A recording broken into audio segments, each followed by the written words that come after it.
catch them. uh, we did we got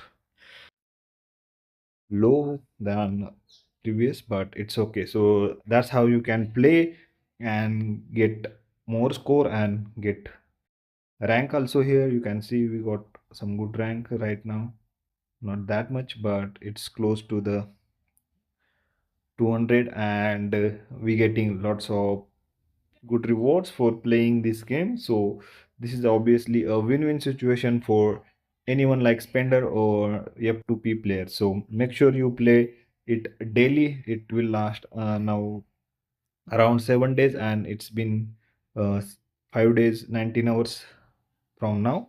So you can play while you have those CD rock concerts, and use them to play, and make sure you record high score, and you'll get more points for that, and you can have more rewards for that. So all the best, guys. And if you find this video helpful, then please subscribe to the channel and press the bell icon for more updates.